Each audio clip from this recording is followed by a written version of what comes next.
All right, we're back in another Sound the Battle Cry, and today we're going to be talking about an important subject. The title of the show is Abortion, Its Connection to Witchcraft and Paganism, History of Child Sacrifice. Now, right off the bat, if there's anyone watching that is a witch or an occultist or an atheist or whatever it is, and you think this is going to be some silly thing where, you know, some fundy Christian is just going to sensationalize things and, you know, talk about their paranoid delusions and all these types of things, I'm going to disappoint you. Sorry. But what's going to happen in this show is I'm going to document clearly with modern day examples and throughout history and archaeological evidence of the history of human sacrifice, child sacrifice, and its connection to paganism and witchcraft, and also abortion, its connection to witchcraft and Satanism and the occult and all those types of things. I'm going to document it from history and bring it all the way up until present day times. I'm going to show you, I'm going to talk about the history. I'm going to show some articles. I am going to play some video clips, and I'm going to show you the spiritual nature behind abortion, the spiritual nature that is driving things behind abortion, the spiritual nature of the subject. It's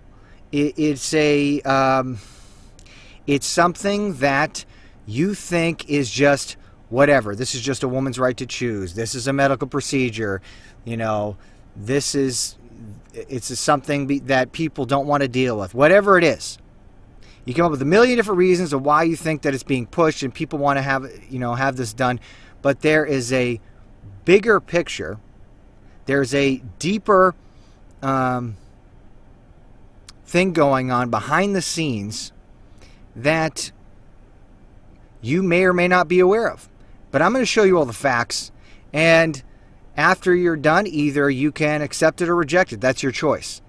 But I'm going to show you. Now, one last thing, a disclaimer, is that before I get into this, I would strongly warn against any children watching this. I don't think it's a good idea.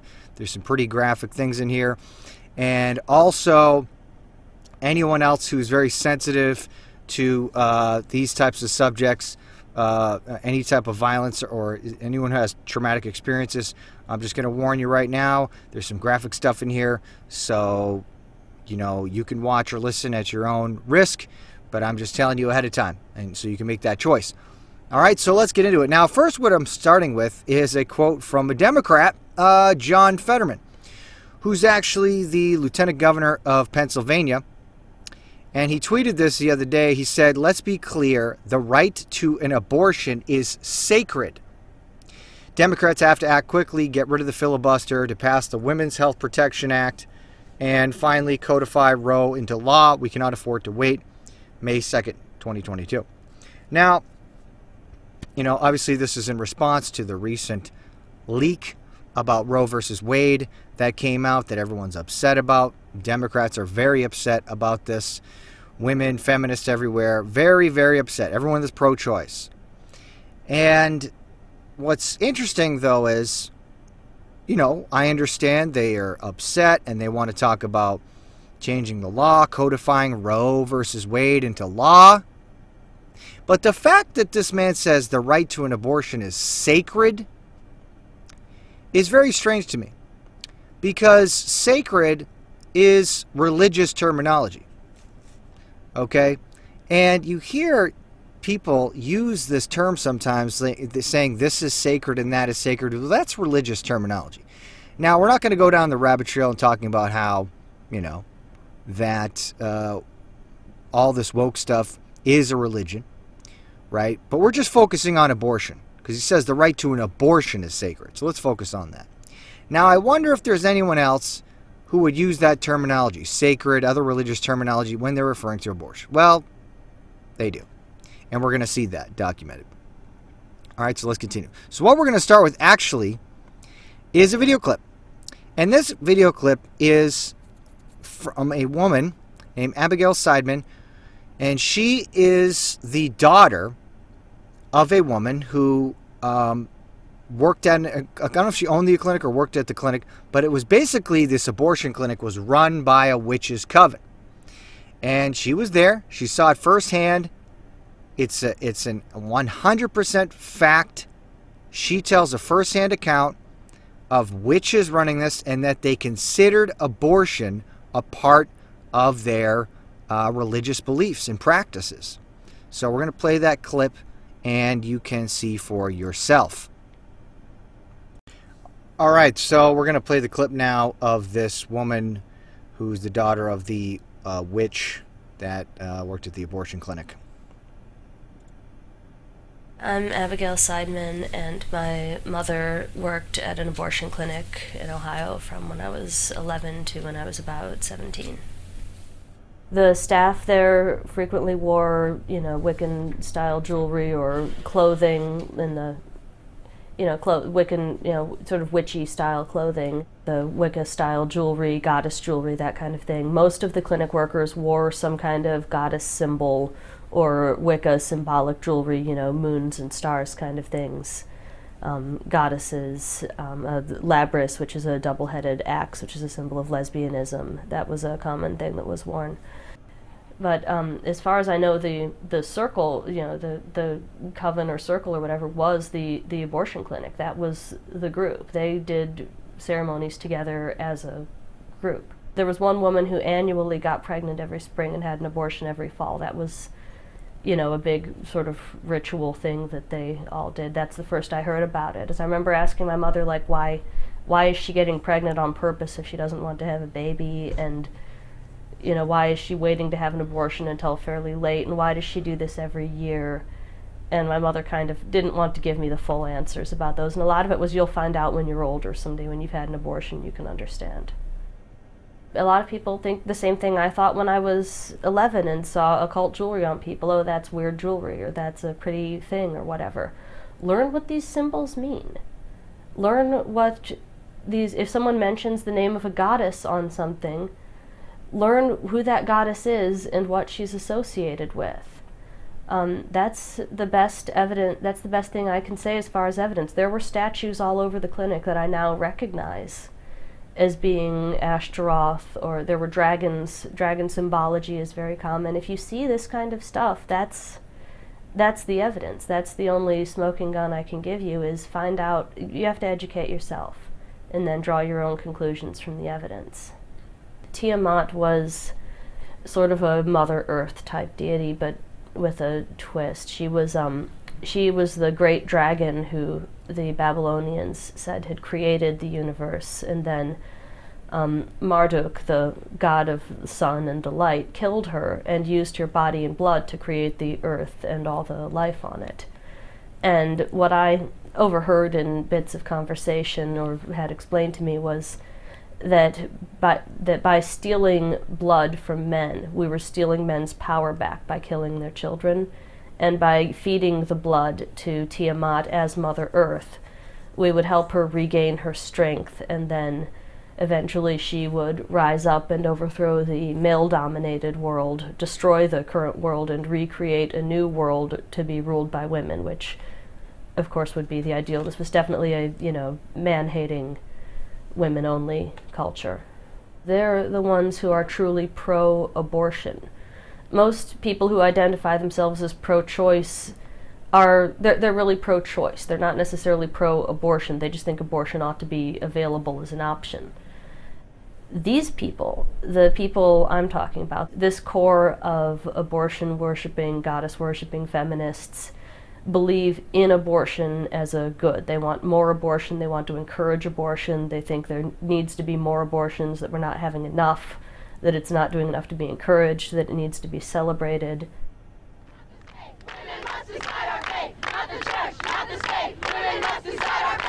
Now, that may have been more true in the past, that, most people who are pro-choice weren't necessarily pro-abortion. They just were for a woman's right to choose. But nowadays, that portion of the population has grown exponentially.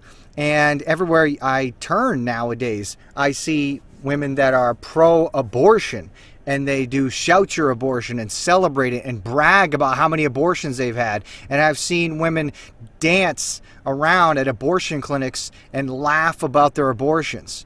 And they say no apologies, no shame, no guilt, no stigma, just, kill the babies, no problem. Doesn't matter to them.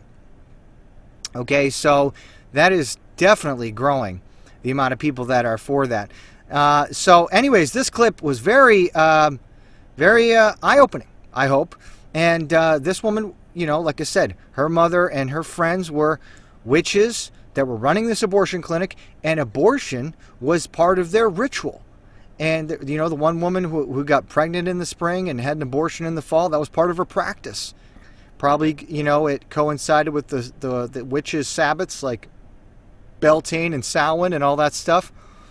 And then they worshipped Babylonian gods, like Marduk, who's also a blackened death metal band I used to listen to. But anyways, they worship these gods, false gods, and it's a part of their practice.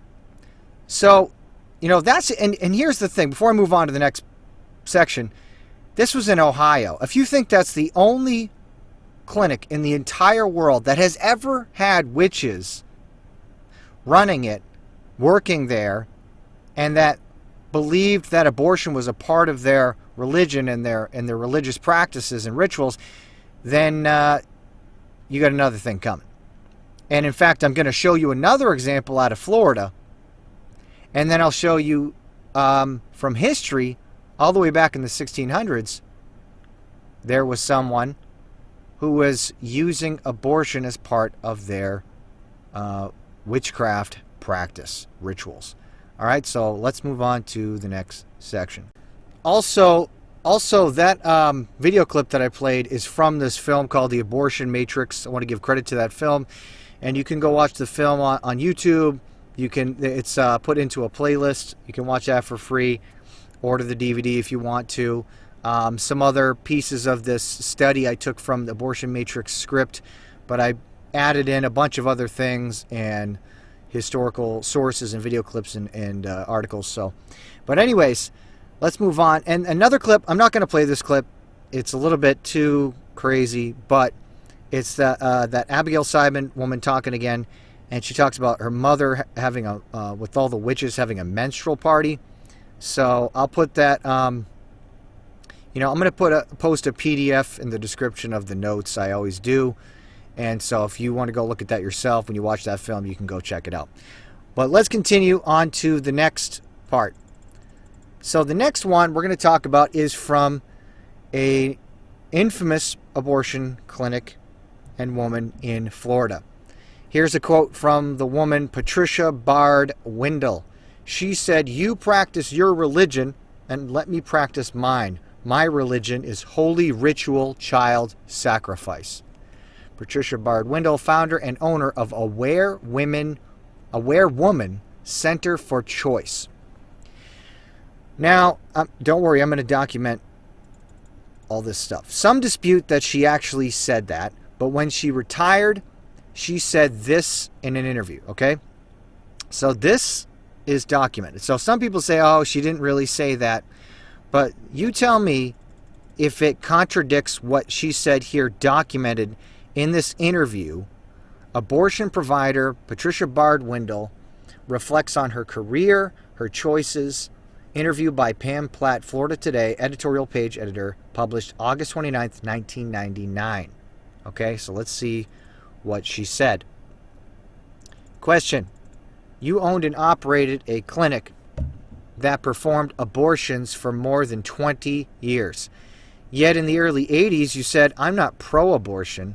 I know no one who is pro-abortion." That seems to be a contradictory statement. Okay, so, yeah, this is the thing that people used to say. But even she goes against that now. Patricia Bard Windle said, "I no longer feel that way. I am now pro-abortion. I've come a long, long way. Like the average person at the time, I knew more about abortion because I had studied it. But it's one thing on the page. It's another thing when you're actually touching women and involved in their lives. I now consider abortion to be a major blessing and to be a sacrament in the hands of women." Now, I want you to remember that, okay? Please. Remember that she said abortion is a sacrament in the hands of women. Now, you might say sacrament. Now, that's a religious word. That's usually used in churches like the Catholic Church. They talked about the sacrament of baptism and the sacrament of, communion and the Eucharist and all these other types of things, right? Well, yes, that's true. It is religious terminology. And we're going to see exactly where they got this terminology from in relation to abortion. So she says it's a blessing, it's a sacrament in the hands of women. Now that there's no longer the need for children to work farms and in factories, we should recognize that women should always have the absolute right to say when and where and how they're going to be a parent. But I guess they don't have a choice in when or where or how, if they fornicate or not. Of course, that's always left out of the picture. I also believe the men should have a significant say in that. Well, that's not many people say that. When one of my sons decided to have a vasectomy, I was very upset until I thought, wait a minute, Patricia, if you want choice for the woman, you have to want choice for the man. Yeah, that's their only choice. It's vasectomy or that's it. No other choice, right?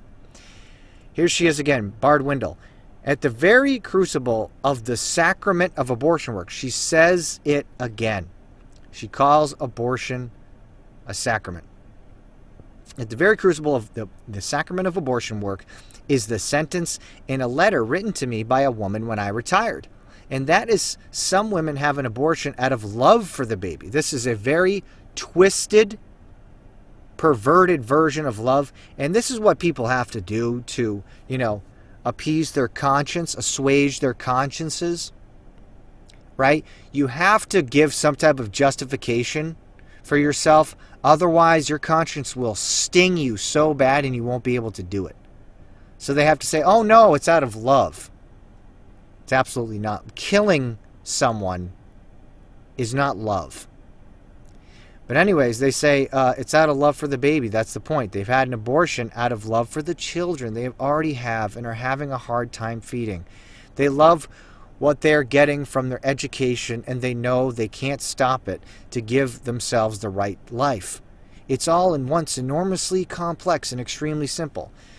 Even though there's thousands and thousands of parents that are just ready and waiting to adopt children. Some people can't have children, physically don't have the capability. And they go, oh, well, we can't give them a life. Okay, well, you can't give them up for adoption? But let's continue. I'm not going to get too far into that debate. We're focusing on the connection between abortion and witchcraft, okay? That's for another day.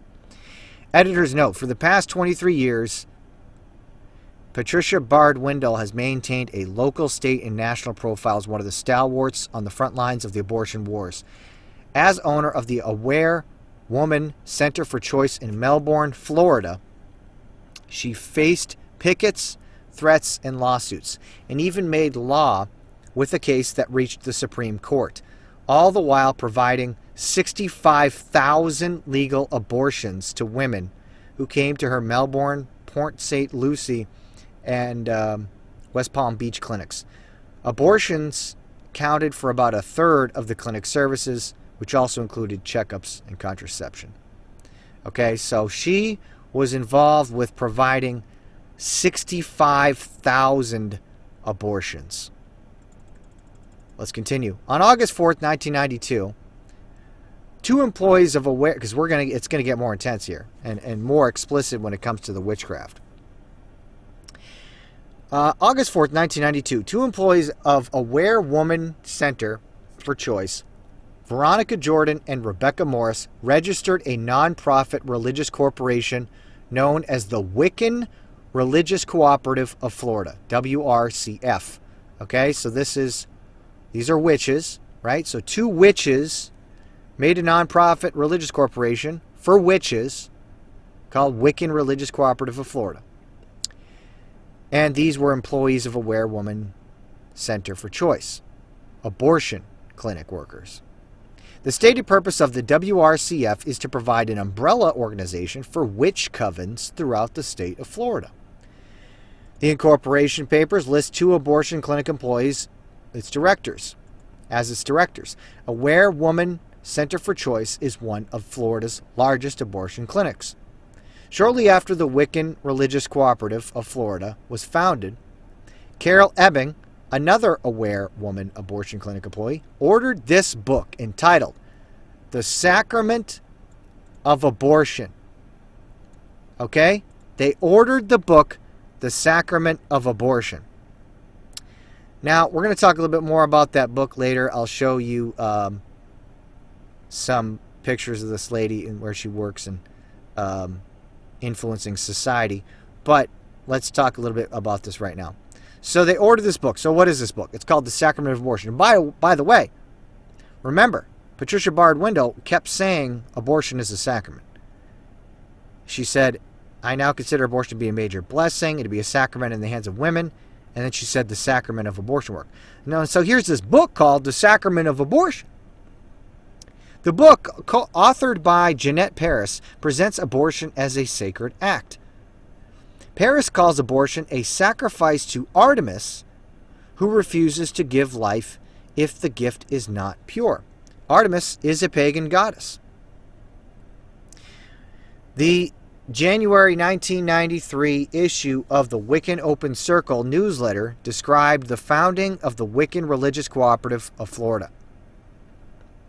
A year ago, the dream of an umbrella group under which many covens would function and be committed to peace and harmony for the good of all was just that, a dream. But now it is a reality and a very, very big part of the lives of many people. This same newsletter, published at the time, the pro-life organization Operation Rescue National held an event in Melbourne, Florida, alerted Central Florida area Wiccans and pagans. Steps are being taken to protect not only Aware Woman, but a woman's right to choose. Work is being done mundanely, financially, and magically to help get through the next few months and beyond. So magically, you might say, magic, what are you talking about? No, they're not talking about pulling a rabbit out of a hat. They're talking about doing witchcraft. They're saying they're doing rituals, work in witchcraft to help them get through the next few months. Readers of Open Circle were encouraged to become clinic escorts and were told how they could help fund the South Brevard National Organization of Women's program to help low-income women have abortions. Wiccans were also encouraged to work their magic on the area surrounding the Aware Woman abortion clinic.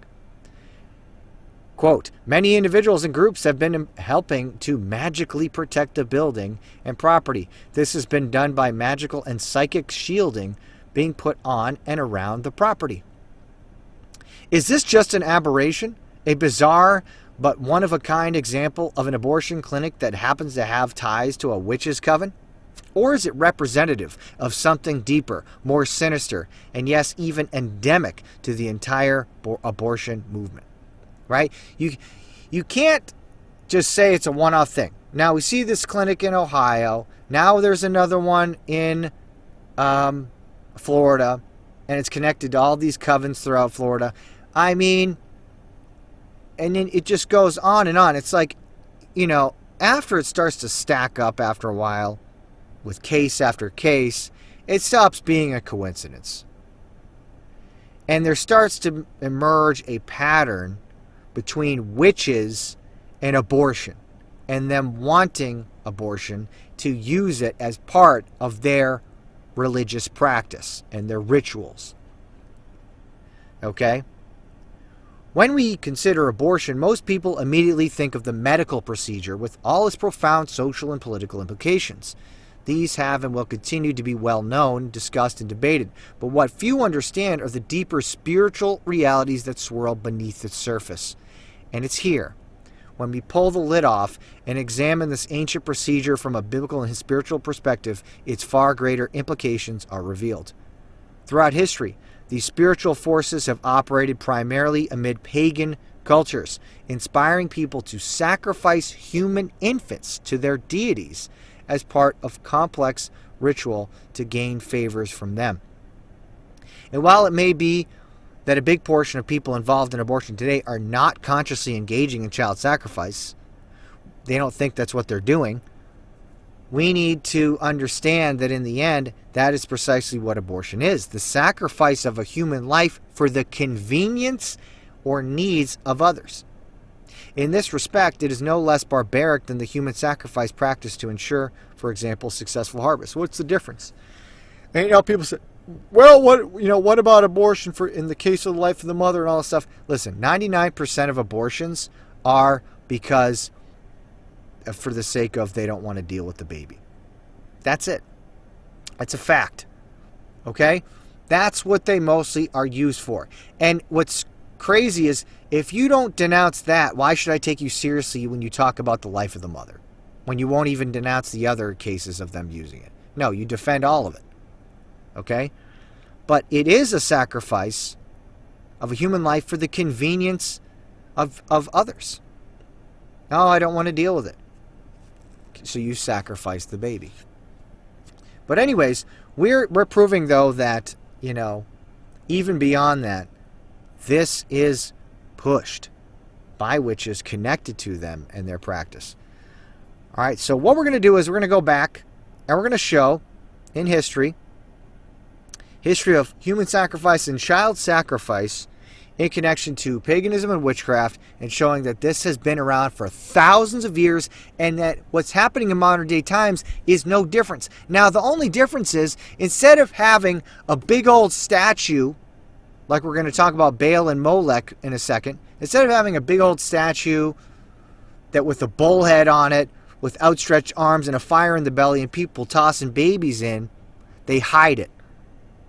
And they make a clinic in a nice building and make it all quiet and say it's a simple medical procedure and all this other type of stuff, and they have doctors do it. But it's still the end result's still the same, isn't it? A dead baby. A murdered baby. It's still the same result. They just hide it from the public ritual so it doesn't immediately shock people. Okay, so let's look at some of this in history. Let's go all the way back, because even these witches now, who did Abigail say that they were some of the gods that they referenced? Tiamat and Marduk, Babylonian gods. Well, guess what? They're talked about all the way back in the Bible, thousands of years ago. In the book of Jeremiah, let's look here. Jeremiah 32:35, they talked about it. And they built the high places of Baal, which are, and I'm aware that, the pronunciation is Baal, whatever, but we just say Baal for convenience sake, which are in the valley of the son of Hinnom, to cause their sons and their daughters to pass through the fire unto Molech, which I commanded them not, neither came into my mind that they should do this abomination to cause Judah to sin. Okay? So it says they were sacrificing to Baal, to Molech, and what did they do? In the valley of the son of Hinnom, it was burning with fire. They would play drums here to cover up the screams of the babies. They caused their sons and their daughters to pass through the fire into Molech. They would throw babies into the fire, burning in Molech's belly. Molech, same thing. Burn them alive, sacrifice the baby. And God specifically condemns it. It says, I commanded it not, neither even came into my mind that they should do this. It's an abomination. Here the Bible describes what modern archaeologists and anthropologists have discovered, that Moloch and Baal represent the same pagan god. The wife of Baal is Asherah, and the wife of Moloch is Ashtaroth. Asherah and Ashtaroth represent the same fertility goddess. This demon was known to the Greeks as Aphrodite, to the Egyptians as Isis, to the Phoenicians as Tenet, and surrounding all of them evolved a network of fertility cults that practice sex magic, ritual prostitution, and child sacrifice. As horrific and hard to comprehend as it may be, one of the most widespread forms of worship among ancient peoples involved human sacrifice. Not only in Canaan, but also northern Africa, India, Europe, and the Americas. The ancients believed that the blood of the sacrifice is what appeased the gods, okay? So that's going back pretty far, right? Baal and Molech. You see this in ancient, Babylon, but also in Egypt. It goes all the way back to Egypt as well. Well, let's look at another civilization in history. Carthage. Ancient city of Carthage was the capital of the Phoenician Empire. one of the most advanced civilizations of their time. But recent archaeological expeditions have revealed another notable feature, the incredibly high incidence of child sacrifice. Altars on which children were sacrificed and stone markers, which mark the burial place of their remains, have been uncovered, along with the stone carvings on the markers that depict the children who were sacrificed. Clay jars were used to hold the remains. Burial grounds full of thousands of these ritually sacrificed children have been unearthed. Thousands. The Carthaginians were descendants of the ancient Canaanites and worshipped the same god, Baal or Moloch. They just, it just changes names, still the same thing. Archaeologists have established that the primary deity that the children were sacrificed to was the goddess Tanit. The name being a regional representation of the more universal Ashtaroth. Written accounts tell us that the priest of Baal would beat drums during the ritual sacrifice in order to drown out the cries of the grieving mothers. Yes, absolutely. That's where the big bass drum comes from. He had to make it loud enough to cover up the screams. As barbaric as this all may sound, we must remember that we are doing much the same thing through abortion, with one obvious exception. Today we don't commemorate or bury the children we sacrifice. Yeah, and oftentimes they're just thrown in the trash. Pretty gross. But, yeah,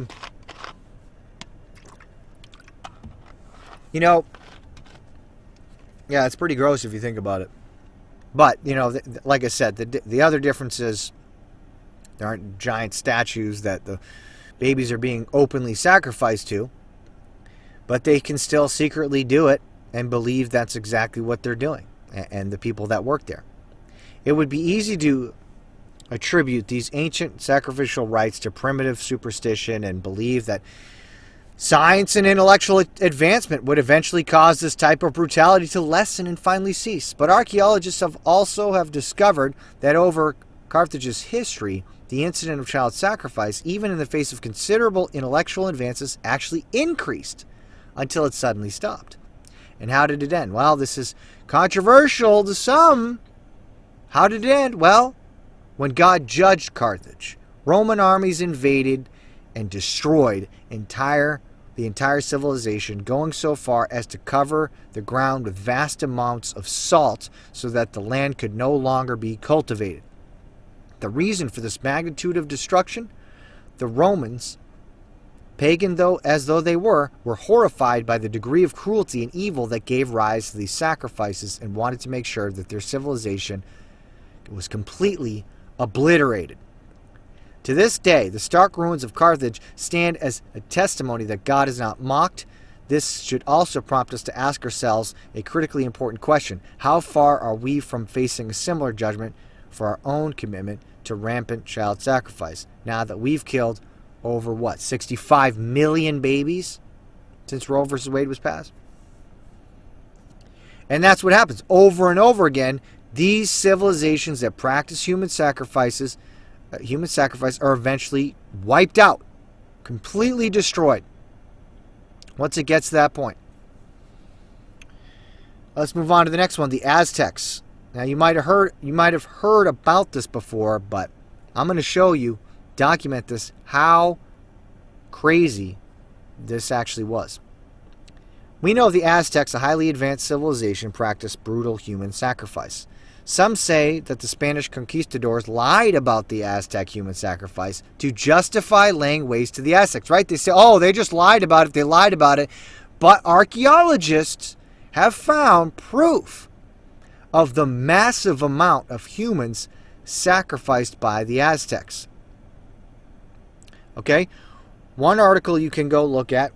I have it documented here. It's called Feeding the Gods. Hundreds of skulls reveal massive scale of human sacrifice in Aztec capital. Archaeologists uncover the remains of a giant rack of skulls beneath downtown Mexico City. This was published June 21st, 2018 by Lizzie Wade. If you go to science.org and you follow this link, you can go see where the archaeologists found all these skulls. This human sacrifice, documented evidence. All right, and now next we're going to actually look at this article and look at some of what they said about the horrific Aztec practice of human sacrifice. All right, we're going to read this article now. The Aztecs were the most brutal society in pre-Columbian America. This is by Peter Prescar. Okay, so human sacrifice has been with us for over 5,000 years, either as voluntary suicide for a greater cause or ritual designed to appease the gods and bring prosperity to society. Ancient Egyptians, Greeks, Phoenicians, Indians, Chinese, and many more ancient civilizations practiced the ritual killing of humans. However, there was one civilization that brought the practice of human sacrifice to an unprecedented level: the Aztecs. The monstrous brutality and the vast numbers of sacrifice victims outmatched all other human sacrificing cultures in history. For the Aztecs, human sacrifice was a part of everyday life. The Aztecs sacrificed 20,000 people every year to appease their gods. The bloodthirsty Aztec Empire. The Aztecs were a civilization in central Mexico that flourished from 1300 AD to 1521, when they were destroyed by the infamous Spanish conquistador Hernán Cortés. The Aztecs believed the human blood was needed to appease the gods and to allow life itself to continue. According to them, if the gods were not fed with human sacrifices, the world would end. Religious fanaticism led the Aztec Empire to sacrifice a huge number of people. Now you might say, oh, Nate, come on, this is just, they sacrificed humans, but what about children? Oh, we'll get to that. For the consecration of the Great Pyramid of Tenochtitlan in 1487, the Aztec priests sacrificed 80,000 prisoners over the course of 4 days. A lot of people. The Aztecs usually sacrificed prisoners of war. However, they used to also volunteers, criminals, and their own children. The children were sacrificed to appease the rain deities. The Aztecs believed the rain gods needed tears of children in exchange for giving them rain. Consequently, the priests tortured children before killing them to make them cry and produce as many tears as possible. Now I can't say that I feel upset that they were wiped out, to be honest, because that's disgusting. Okay? Oh, but maybe you think it's not a big deal. They were torturing and sacrificing children to make them cry. For the Aztec Empire was of the utmost importance to get as many prisoners as for human sacrifice as possible. Consequently, the primary goal of the Aztec warriors during the battle was to capture and not to kill their opponents. And they had this Aztec sword, and it's covered in these obsidian blades and skulls there. They had I'm not going to pronounce that. They had a main Aztec weapon was a wooden sword with embedded obsidian blades used to maim the opponent, not to kill him. The only way up to move up the social hierarchy in the Aztec society was to capture prisoners for the sacrificial rituals. For example, to become an elite jaguar or eagle warrior, the warrior had to capture at least 20 prisoners. Human sacrifice was state-sponsored. After the fall of the Aztec Empire in 1521, the practice almost entirely stopped, but it still does continue. And there's other things. There's some artwork about that. Yeah, that's what they did. One more section. The sacrifice ritual began with the captive being walked to the top of the pyramid. The priest stretched the captive on the stone altar. Afterward, the priest cut with obsidian or flint blade through a captive's abdomen and tore out the beating victim's heart. The hollow cane was placed in the victim's chest where the heart used to be, so the son could drink the blood. The blood was then collected in a bowl.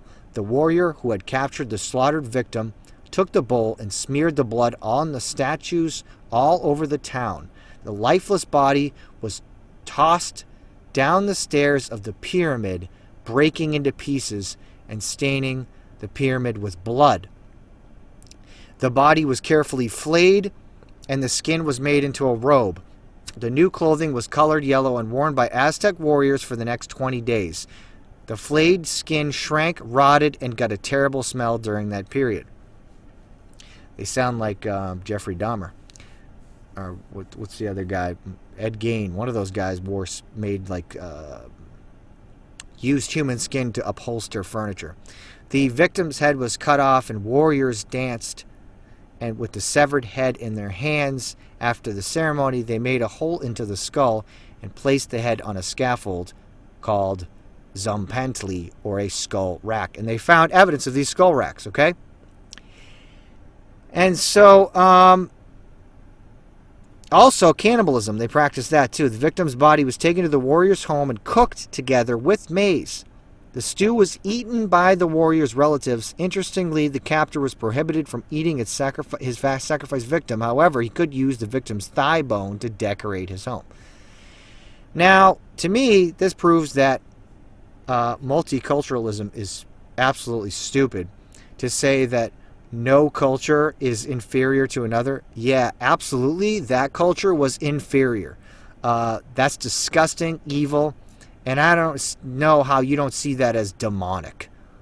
How is it not? How could you not see how absolutely evil you would have to be to not only sacrifice thousands of people a day, but rip out their heart, eat their bodies, wear their skin as clothing, toss it around, decorate your house with their bones, body parts, torture and kill children. I mean, this is just straight up people. The only thing you can think of is these people were possessed by evil spirits. I mean, I don't know what evidence you want. You want to look to The Exorcist and have someone have their head spinning around and projectile vomiting. Well, how about them acting like this? Because this is pure evil. And the reason I read all that, this graphic depictions, is, first of all, history is lied about, especially nowadays. Universities lied about, the conquistadors lied about it. They didn't lie about this, okay? It was absolutely disgusting what they did. But it was part of their sacrifice to their gods. That's the point. Part of their religious practice. And this is just a theme over and over again throughout all these pagan societies through history. You sacrifice humans to appease their gods to get power. Okay? So let's move on to the next section. All right, moving on to the next section. The Roman historian Tacitus records that the ancestors of the English-speaking peoples, the Angles, sacrificed to the Mother Earth goddess. In his Germania on the Origin and Geography of Germany, Tacitus describes this gruesome ritual as a ceremony performed by slaves who are immediately afterward drowned in the lake. Jumping ahead a few centuries, the Celtic and northern German tribes, the ancestors of the English and German-speaking peoples, were commonly pagan idolaters who sacrificed their own children to the mother goddess. Child sacrifice and abortion were practiced and were accepted as facts of everyday life, the necessary consummation of their rampant sexual immorality. Right? Exactly. Whenever there is the fornication running around everywhere, promiscuity, there has to be abortion to cover it up, the consequences. Where did the practice of child sacrifice ultimately take these societies? The Canaanites, the Carthaginians, the Indians, Aztecs, and Northern Europeans, everyone who practiced open, culturally sanctioned human sacrifice to pagan gods and goddesses were eventually destroyed, wiped out by invading armies. The lesson for us so-called moderns: nations must obey God's eternal law concerning the sanctity of innocent human life or face the dire consequences. That's right. 100% correct. You shed innocent blood, that's what's going to happen to you. Okay? And, like I said, I can do an entire other video, multiple videos on that, but let's keep going. Keep the focus on connecting abortion, child sacrifice to witchcraft and paganism. All right? Modern era. Let's continue here. All right, let's look at this. During the reign of King Louis XIV, for example, there was a network of occult activity involving abortion and infanticide that reached even into the king's courts. Investigating a series of suspicious deaths, The lieutenant general of the police in Versailles was led to Madame de Montespan, Louis's favorite lover, and then to Lavoisin, a practicing witch and abortionist who had provided the poisons used in the murders. Upon further investigation, he learned that the abortion services connected with satanic rituals were also being performed, primarily for female members of the aristocracy. The following is the testimony of Lavoisin's daughter at the subsequent trial. Okay, so listen to this. This is what she says about her mother. At one of Madame de Montespan's masses, I saw my mother bring an infant, obviously premature, and place it over a basin over which its throat was slit, and its blood drained into the chalice. Note that the child was premature, likely the victim of one of the many abortions Lavoisin had performed. Then the cup filled with the baby's blood was lifted up to heaven, and this invocation was given. I'm not going to say this exactly, but they hail towards Ashtaroth, Asmodeus, all the stuff, right, to accept the sacrifice. Ashtaroth was the goddess wife of Moloch. Asmodeus is a transliteration of the Hebrew name for a demon that is normally associated with lust. Aborted children, as well as infants, purchased from the prostitutes and the destitute, were being sacrificed in a satanic ritual designed to grant spiritual power to the practitioners. And that's what they did. And it doesn't matter if you don't believe that or not. You don't believe in this power. They believe it, and they did it. At her trial, Lavoisin confessed that no less than 2,500 babies had been disposed of in this manner. And if you want to read more about that, there's a book. It's called Affair of Poisons. In the book, Affair of the Poisons, Murder, Infanticide, and Satanism in the Court of Louis XIV, author Anne Somerset offers this explanation. All right, so let's check this out and read what they said, what Anne said. Lavoisin appears genuinely to have believed in the power of magic, but she combined this with an outward profession of piety. As the circumstances of her arrest suggested, she was a regular churchgoer, and her answers to her interrogators were to abound with devout sentiments and respectful invocations of the good Lord. When she finally began to make significant revelations, she would claim that she was doing so for the glory of the Lord, who had commanded her to heed his will as she knelt in prayer. Earlier in her career, her readiness to imply that she was in tune with the workings of providence had stood her in the good stead, for clients were comforted by her apparent belief that her personal activities were compatible with Christianity. It may be that Lavoisin herself was scarcely aware of any contradiction. Yeah, I don't know about that. Once having assisted at an abortion, she was said to have wept tears of joy when the midwife in attendance baptized the fetus. Far from being troubled at having terminated the unborn child's existence, she exulted in having been instrumental in securing its salvation. You know,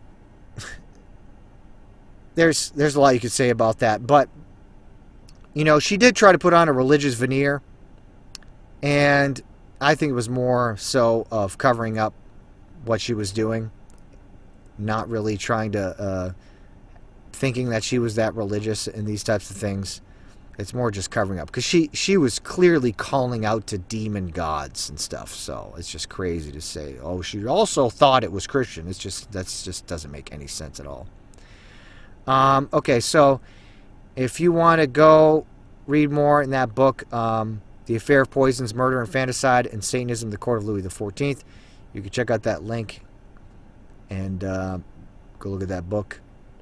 The French Renaissance saw the revival of interest in the Greek and Roman gods. King Louis XIV himself loved paintings and mythological themes and had a particular fascination with the sun god, Apollo. In paintings of that era, Louis is portrayed as the Sun King. Lavoisin, no doubt, shared Louis's fascination with pagan gods and goddesses. She mixed this with a kind of folk witchcraft, herbalism, astrology, and the concoction of love potions and various poisons, including potions used to induce abortion. Lavoisin's vocation as a poisoner is, in fact, the most documented element of the affair. The 1997 film Marquise depicts the story of a young actress played by Sophie Marceau who purchases poison from Lavoisin in order to murder her husband so she might be free to marry her lover. Now we're going to read real quick just the introduction from her Lavoisin's Wikipedia profile. All right, we're just going to read a little bit of this Wikipedia profile. Okay, Lavoisin. Catherine Monvoisin, or Montvoisin, known as Lavoisin, and she was alive from 1640 to 1680, was a French fortune teller, commission poisoner, and professional provider of alleged sorcery. She was the head of a network of fortune tellers in Paris, providing poison, aphrodisiacs, abortion, purported magical services, and the arranging of black masses with clients among the aristocracy, and became the central figure in the famous Affaire de Poisons.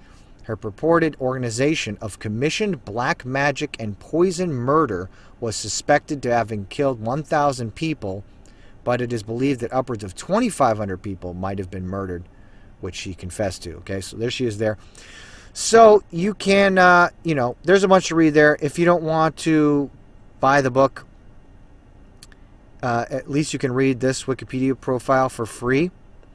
And it might not be 100% accurate, but you can go chase down some of the sources and look at that, look at the story.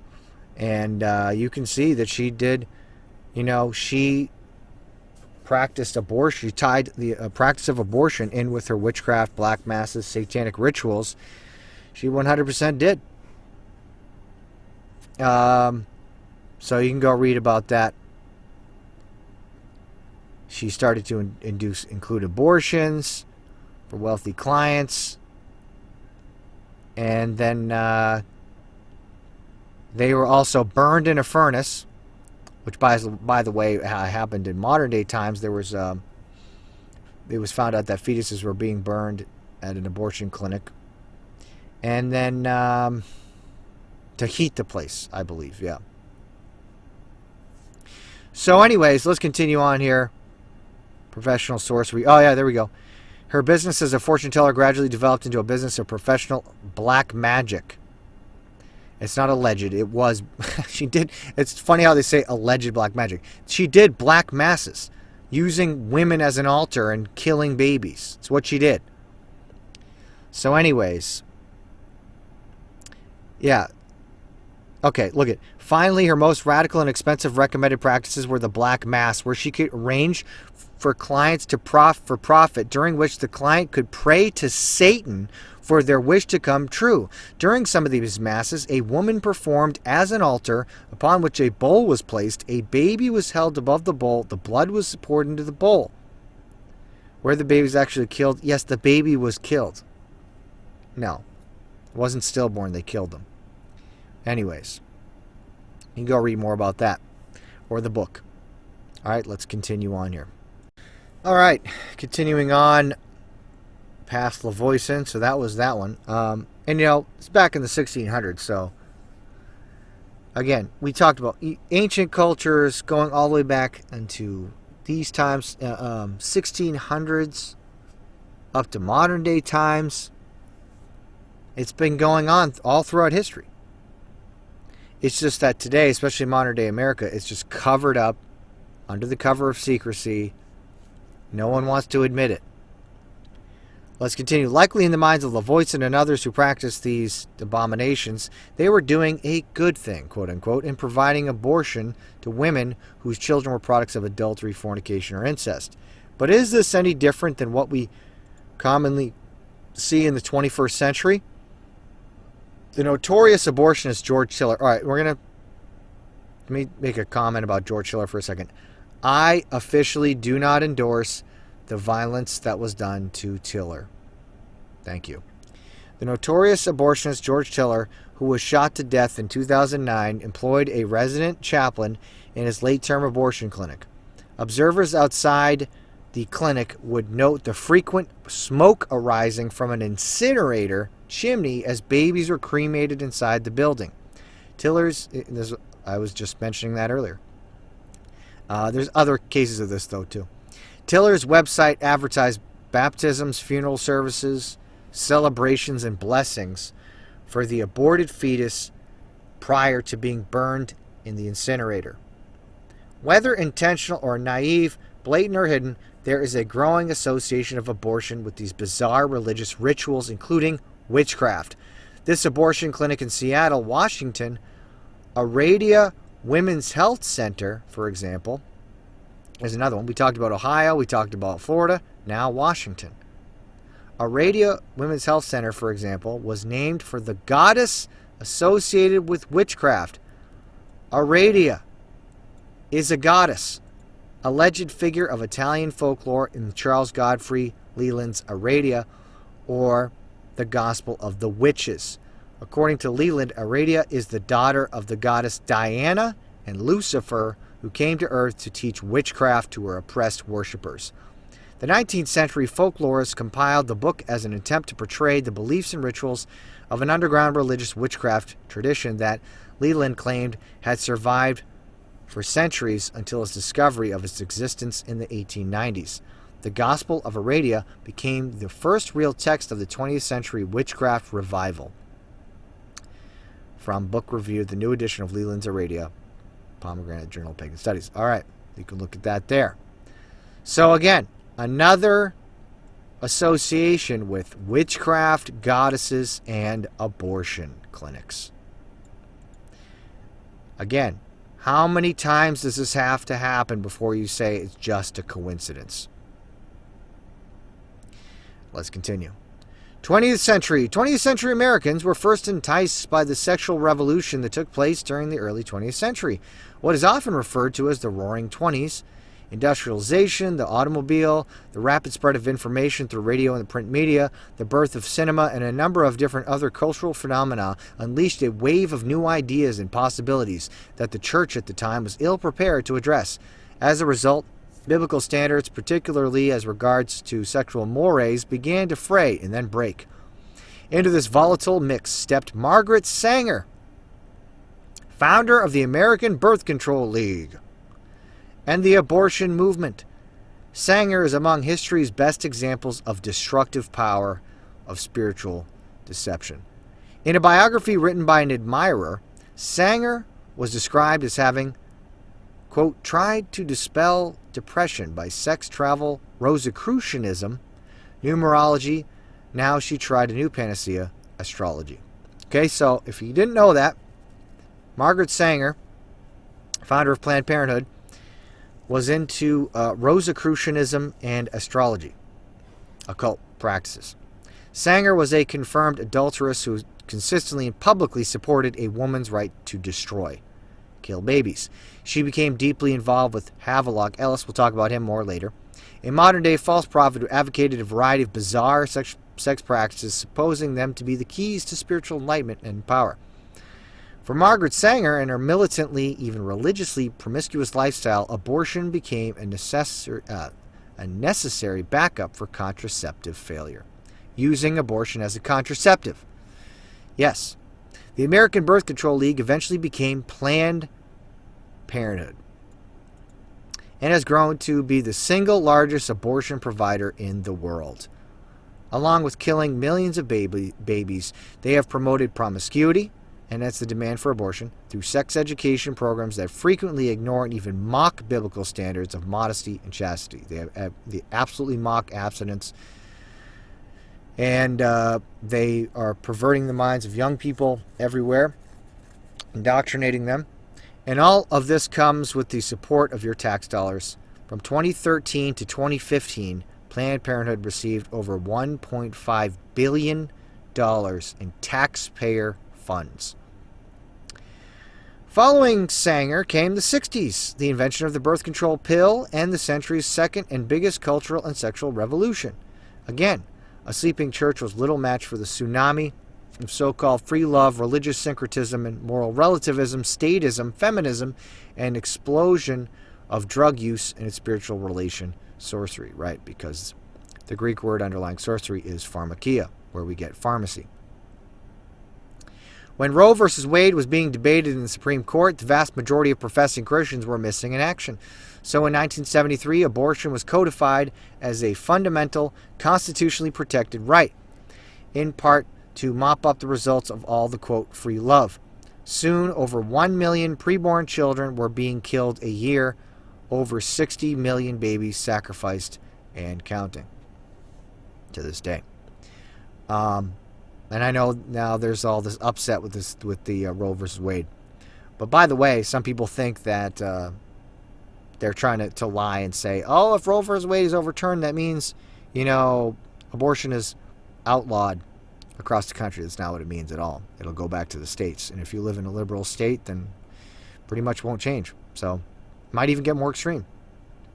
So, of course, there's always lies about those types of things. Let's continue. Whenever pagan sexual immorality is accepted,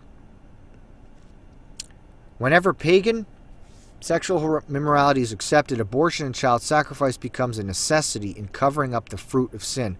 One high priestess of a witch's coven explained her support of abortion this way. It is only in maintaining full control of our bodies that we maintain our full empowerment as priestesses. In her article, Ethics of Abortion, A Witch's Perspective, Lady Lee wrote, access to abortion is truly a witch's issue.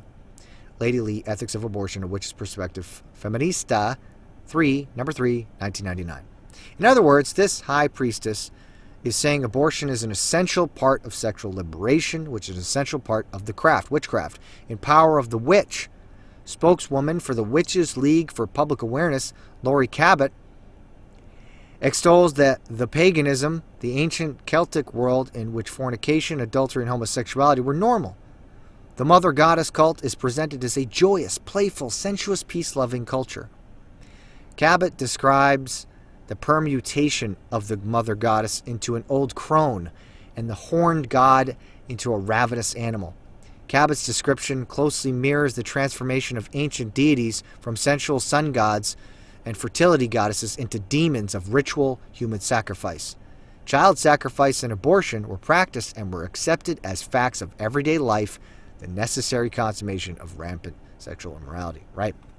So over and over again, witches talking about abortion over and over again. Why? Witchcraft, feminism, and child sacrifice. Of course, we're going to talk about that a little bit. Mention Christianity versus witchcraft and negative images of the burning times. The Salem witch trials and outbreaks of religious hysteria among superstitious people come to many people's minds. Oh, they're gonna burn the witches. Like those cringe feminists wear the shirts like, we're the granddaughters of the witches you couldn't burn. Oh man, it's so good. All right, but anyways, besides that, it's I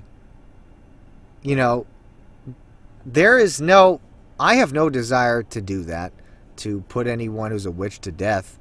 In fact, I believe that they can be converted. That's what I want. I just want them to repent of what they're doing, and they can become Christians. 100%. That's it. But if they don't repent, I don't want to use the arm of the state to kill them, subjugate them, whatever it is that they're going to think, that we're going to burn them. That's not going to happen. That's not what I believe is the biblical thing to do, as long as they're not hurting anybody. Now you start hurting people, well, then the state might have to step in. So there you go. So it is here where we need to dispel the Hollywood image of the old crone of fairy tales such as Snow White and the Wizard of Oz. There is no doubt that some of those executed for witchcraft in the Middle Ages were victims that were falsely accused, especially by the Catholic Church. With that said, however, it is wrong to dismiss the genuine instances of demonically inspired activity that history records. And, I mean, that's what I love. First of all, why do we listen to witches that, like, they're the ones that need to tell a story? Oh, no, of course, it was all lies, and no one was actually witches, or witches never did anything bad, and no one deserved to be punished for what they did. Of course you would say that, because you're a witch, and you're going to lie. Okay? They're lying. They're absolutely lying. Now, like I said, did the Catholic Church especially do some bad things? Yeah. Even Protestants in colonial America, 100%, they did some bad stuff. But that doesn't mean overall there was just loads of Christians running around burning people everywhere. It's not the case. And it also doesn't mean that there weren't genuine instances of witches that were doing evil things, such as sacrificing babies. Lavoisin is just one example. There are others, in fact, that we have recorded in history of not only women, but men who were into witchcraft, sorcery, that type of stuff, who were doing the same thing. There's some wild, wild historical accounts that you can read about where this stuff was going on. And I mean, hey, they even found well, I'm not going to go down that road. But anyways, too many rabbit holes, okay? I'm not going to do it. But let's continue. 20th century Wicca. All right, let's talk a little bit about Wicca. Okay? Because that's something that just comes up a lot. The Wicca, witchcraft, whatever, and what the difference is. Well, let's talk about what Wicca is. And there is some involvement with this subject. Dr. Gerald Gardner, an anthropologist, spent the early part of the 19th century studying groups that practiced magic around the world. At the time, he believed that witchcraft, as it had been practiced by pagan Europeans, had been extinct for centuries. But in the 1930s, Gardner discovered a group in Great Britain that was still practicing the craft. Fascinated, Gardner was initiated into the coven, studied its rituals, and eventually became one of the foremost experts and advocates for the ancient religion. Now, I just have to say, first of all, I try to steel man the arguments of opposition, and when I'm trying to tell the history of this type of stuff, I don't want to exaggerate anything or misrepresent anything, so I'm just trying to source everything as best as I can. But this whole thing about this history of Wicca, too, I just think is kind of silly, to be honest, because there's been witchcraft going on for so long. People know about and different occult practices, and I know they had to be underground a lot of places, but this whole history of Wicca with Gerald Gardner, I just think is kind of funny. But anyways, here's the history of it. Fascinated, Gardner was initiated into the coven, studied its rituals, and eventually became one of the foremost experts and advocates for the ancient religion. At the time of Gardner's discovery, witchcraft was in hiding. There was no publicly known covens in the United States. And again, publicly known. Doesn't mean they weren't here. They were definitely here. And some countries, such as England, had laws in the books outlawing witchcraft. Again, doesn't mean it wasn't going on. It was just underground. They weren't openly flaunting it. On the publication of his book, Witchcraft Today, Gardner began to hear from other covens throughout Europe, which had also survived. He spent the rest of his life writing on Wicca and promoting witchcraft throughout the world. Today, Gardner is regarded as the grandfather of modern Wicca and the primary force behind its revival in the latter part of the 20th century. One of Gardner's followers, Raymond Buckland, was initiated into the craft 1 year before Gardner's death in 1964. He introduced Wicca into the United States during the cultural sea change that was the 1960s. Buckler, like Gardner before him, believed that in modern-day Wicca, the rituals of the ancient earth religion had survived. What exactly then is modern Wicca? Wiccans today draw their religious ideology from the Mother Earth cults of the Celtic and Nordic peoples of pre-Christian Europe. The word Wiccan first appears in an early manuscript of Anglo, and by the way, that we're going over this for a reason, okay?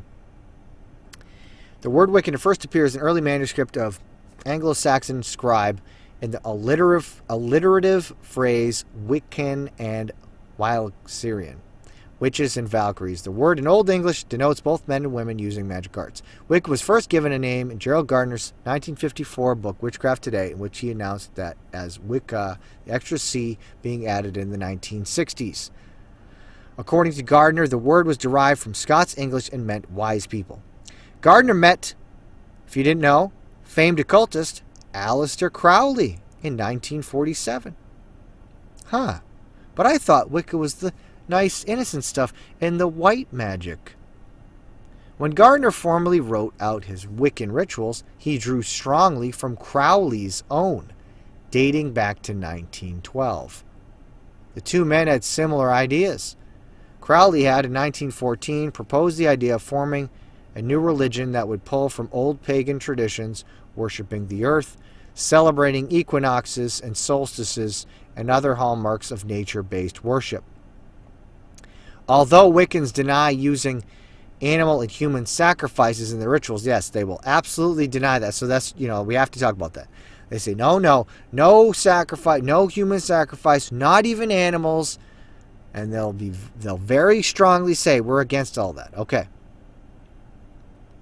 Although they say they're against that, they do admit that they pour out libations. Some female witches use their own menstrual blood in spells. Other witches may prick themselves, offer a drop or two of their own blood. But the only blood a witch has the right to offer is their own. Okay, so they say, oh no, you can offer a little bit of your own blood, but, we're against human sacrifice, animal sacrifice. Okay. Do modern Wiccans view abortion as child sacrifice? The vast majority of Wiccans and pagans deny they have anything to do with human or animal sacrifice. They deny it. Okay? And that's why another reason we have to do this show is because they deny it.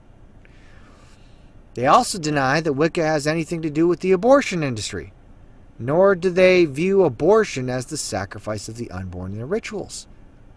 But all modern-day Wiccans freely admit that the modern religion is traced to ancient Celtic and Northern German people, the very people who practice human sacrifice. Now, that's one point. How is it that they trace their religion back to these Celtics and Northern German people? They practice human sacrifice, but you Wiccans and pagans say, oh no, we're against that. Oh no, we would never do something like that. That's not good. Well, then why would you want to derive your religion and practice from them who did practice it? Although the vast majority deny that they have anything to do with the practice of child sacrifice, Wiccans are hard-pressed to explain a growing number of witches who argue that abortion is a witch's prerogative. Starhawk is a best-selling author and highly regarded voice within witches' circles. She is also a licensed minister of the Covenant of the Goddess. Starhawk defended abortion this way, quote, "It is in our encounter with the mysteries of birth and death that we meet the goddess. So to take away our right to have that encounter through abortion, to face that often painful and difficult choice, is to deny a woman's deepest spiritual self." Okay? So they said they're right, and you're denying their deepest spiritual self when you stop them from having an abortion. Zuzana Budapest is a Hungarian-born witch considered to be the mother of the feminist spirituality movement in the United States. She founded the first feminist witches' coven here in the 1970s, the Susan B. Anthony Coven, number 1, which served as a template for other feminist covens across the country. A prolific writer, Budapest has provided spiritual justification for abortion and offered abortion rituals in her books. Abortion rituals. In The Grandmother of Time, Budapest wrote, quote, "Abortion is the prerogative of the Dark Mother." Susanna Budapest, Grandmother of Time, a woman's book of celebration, spells, and sacred objects to every month of the year. Abortion is the prerogative of the Dark Mother. Dark Mother is an allusion to the life-taking aspect of the goddess that always accompanies her fertile, sensual nature. Budapest believes abortion is a woman's responsibility, making the choice of life and death as much a part of the goddess as her life-giving good nature. As one goddess-worshipping witch put it, "The goddess who whets your appetite with sexual pleasure also whets the knife." Wow. The knife to kill. Nevada Kerr, abortion is a sacred right. Now, back to one we were talking about earlier, Jeanette Paris, who wrote that book, Sacrament of Abortion. Let's take a look at that. Jeanette Paris is the author of the books Pagan Meditations, Pagan Grace, and the Sacrament of Abortion. She is a witch who currently serves on the core faculty of the Pacifica Graduate Institute in Carpinteria, California. Now, let's take a quick look at her bio, and I want you to notice something real quick. All right. All right. So we're at the website of the Pacifica Graduate Institute. And you can see here that in the year 2022, Jeanette Paris is on the faculty. And let's look at the bio real quick. I want you to notice something very interesting. Jeanette is a psychologist, therapist, and author of many books, including Wisdom of the Psyche, Depth Psychology After Neuroscience. She is now faculty emeritus and was trained as a psychologist in Montreal, Canada, where she was a tenured professor in the Department of Communication of the University of Quebec, Montreal, for 15 years. In 1995, she became a permanent U.S. resident and a core faculty at the Pacifica Graduate Institute in Santa Barbara. Her books have been translated into French, German, Italian, Portuguese, Spanish.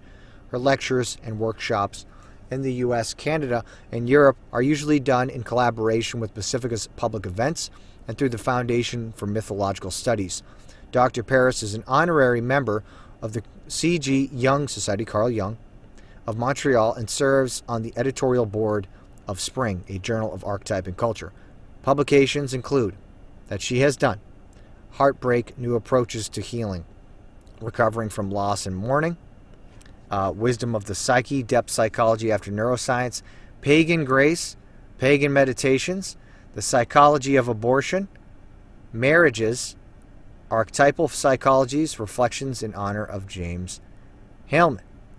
Now, I want you to notice something here. Something is missing from these lists of publications, these books that Jeanette Paris has written. Can you guess? All right, so if we take a look here, what's this? Oh, a book written by Jeanette Paris called The Sacrament of Abortion, published in 1998, which is, by the way, selling for $185. But this book, The Sacrament of Abortion, just, I guess, by accident, was left out of the biography on the website for Pacifica. Now, I wonder why they would leave this out of the biography. But anyways, here it is, The Sacrament of Abortion by Jeanette Paris. This is what she wrote. And as we talked about earlier, this was ordered by some people that were working with Patricia Bard Windle. They ordered this book. Witches that were working at the abortion clinic ordered this book. Patricia Bard Windle called abortion a sacrament. Well, where'd she get that from? Here she is talking about it, Jeanette Paris. All right. So, continuing on. The Sacrament of Abortion. So let's read some quotes actually from this book by Jeanette Paris, Sacrament of Abortion. In The Sacrament of Abortion, Paris writes, "It is morally acceptable that a woman who gives life may also destroy life. Whoever kills a fetus commits a murder." A fascinating and sobering acknowledgement of a biblical and scientific truth. Right. So she admits it's murder. Whoever kills a fetus commits murder. Okay. It is not immoral to choose abortion. It is simply another kind of morality, a pagan one. Interesting way to frame this. One can occasionally resort to abortion when it is necessary to sacrifice the fetus to a higher cause. Sacrifice the fetus to a higher cause. In the book, a woman is instructed to consider the reasons behind abortion. Paris asks, to what ideal or what set of values is she sacrificing the fetus? Her repeated reference to sacrifice is purposeful. Her entire book can be summed up as advocating abortion as a sacrifice to the goddess Artemis. Historically, the goddess Artemis was worshipped as a goddess of birth and a goddess of blood sacrifice. Abortion as a sacrifice to Artemis, abortion as a sacrament for the gift of life to remain pure. Jeanette Paris said that. Sacrament of Abortion. The post office box of Aware Woman abortion clinic employee Veronica Jordan was the same mailing address for the Open Circle, the Wiccan newsletter, which recruited volunteers to work magic around the property of the abortion clinic. Why then, if Wicca does not promote abortion as part of their religious belief, does this newsletter recruit abortion clinic defenders and rally Wiccans for pro-abortion demonstrations? We see frequent Wiccan bumper stickers appearing on cars at abortion clinic workers, such as "The Goddess is alive and magic is afoot," or "In Goddess we trust." All these Wiccans, right? Abortion clinic workers, but they're like, oh, we don't believe in sacrifice as part of our practice, but here they are, very, very involved with abortion. All right, so that's that. Let's move on, talk a little bit about feminism, because it's tied in together with this. All right. So, what we are witnessing today is a return to ancient fertility rites, when the gods and goddesses of fertility were invoked through ritual sex, and children were the accepted human sacrifice to ensure personal and communal prosperity. We are seeing a growth. We are seeing a growing spiritual justification for abortion, a thinly veiled cover for ritual child sacrifice. An example of the spiritual deception that so often leads to the trampling of the sanctity of life can be found in a newsletter published by the National Abortion Federation. It provides an account of their 1985 National Convention. One of the speakers was Carter Hayward, an ordained Episcopal priest who has been active for many years in the feminist movement. In her address, she stated, quote, "If women were in charge, abortion would be a sacrament, an occasion of deep and serious and sacred meaning."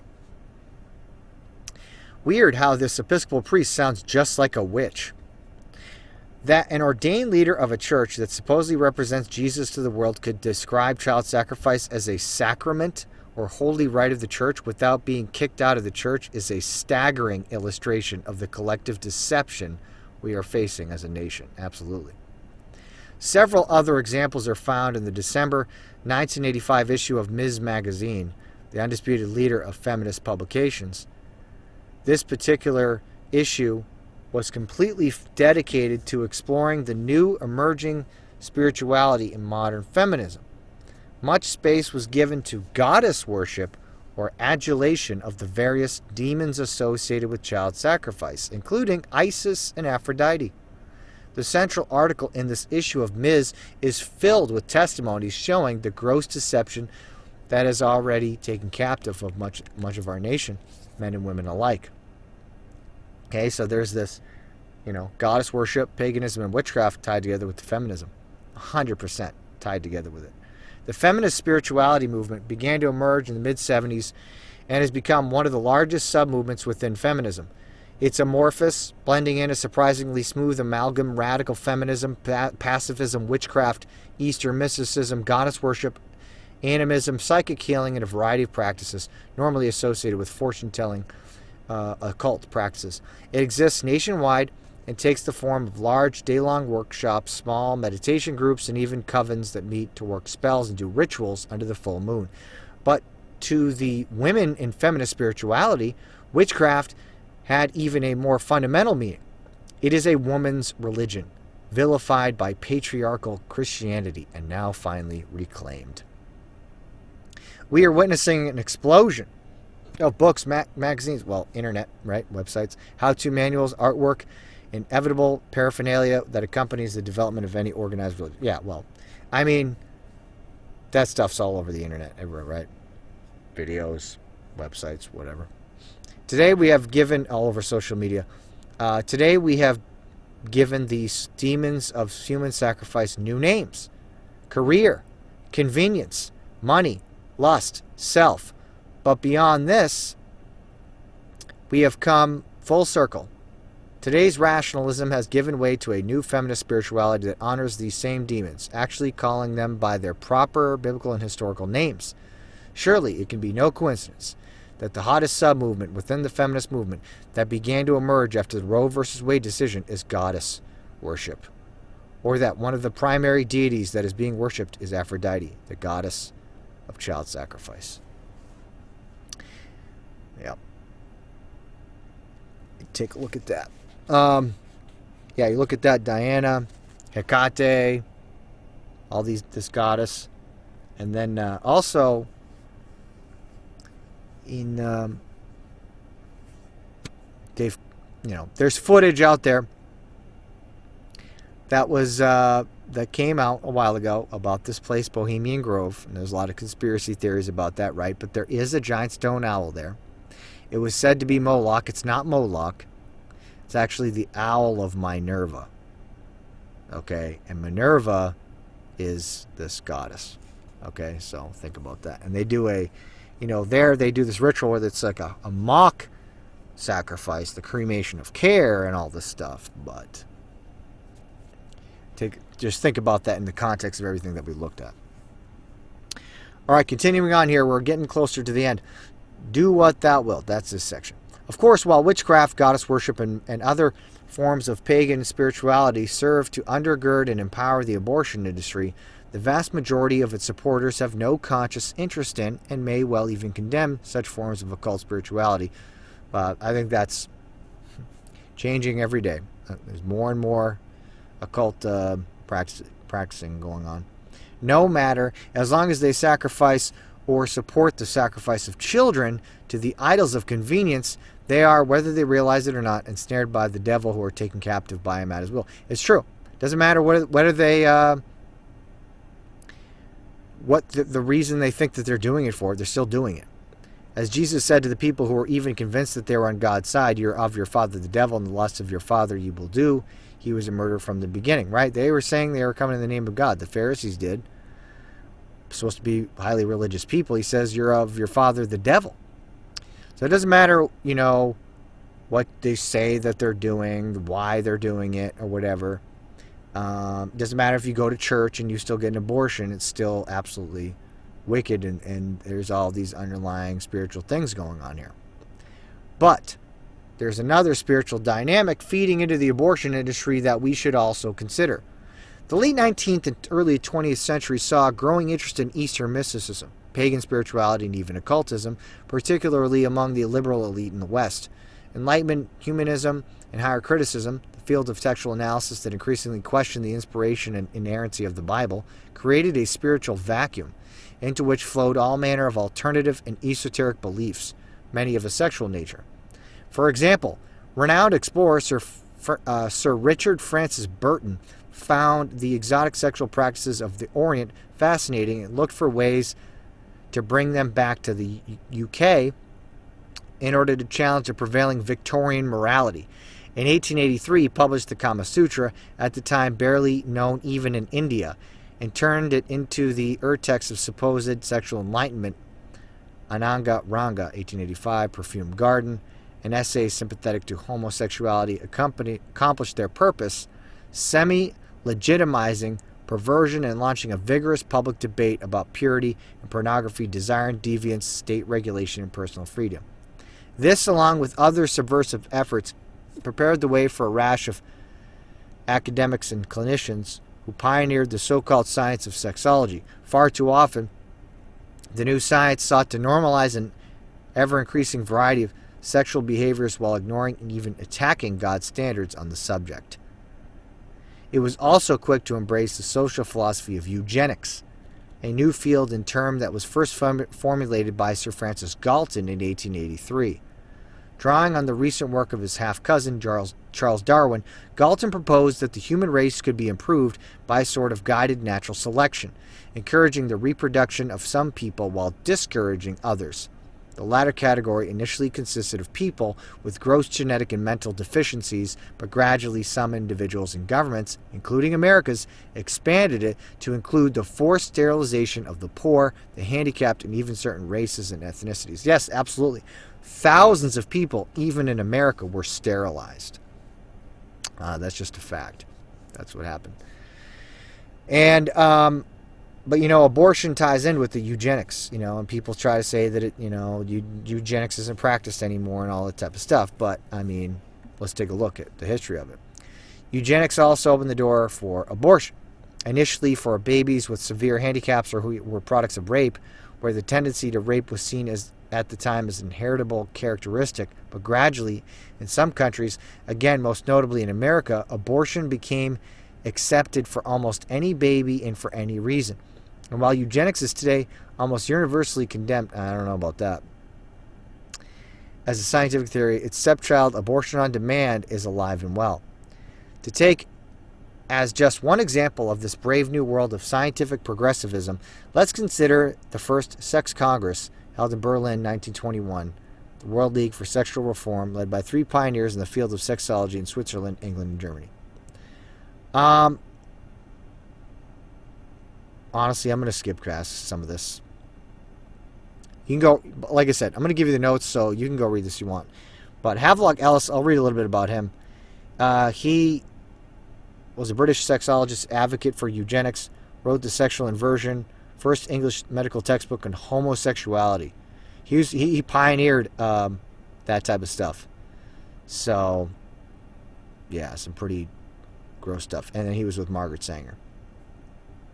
But let's move on to Aleister Crowley. Around the same time, Aleister Crowley was making a name for himself as the Beast, 666, the wickedest man in the world, taking the tantric sects introduced by Sir Richard Burton and the occult ideas that were in the air at the time. Well, I don't know, it's not just the stuff that was in the air at the time. It was he went to people like the Golden Dawn, who took a lot of their teachings from Rosicrucianism, the Kabbalah, stuff like that. So it's not just stuff floating around at the time. Crowley combined them with Nietzsche's will to power and his concept of the overman or superman, who by force of will and intellect is able to transcend the feeble Christian values of good and evil. The result was a witch's brew of unimaginably perverse sexual activity and occult rituals he called sex magic, and that brought forth his most famous axiom, "Do what thou wilt shall be the whole of the law." The Bible says there's no new thing under the sun. Crowley's newfangled law is just a regurgitation of what Adam and Eve fell for in the garden, when the devil told them, "Then your eyes shall be opened, and ye shall be as gods, knowing good and evil." Genesis 3:5. Yeah, right. And the devil told them, "Ye shall be as gods." Same thing. Do whatever you want. Don't listen to God. Don't listen to His word. Do what you want to do. Do what you will.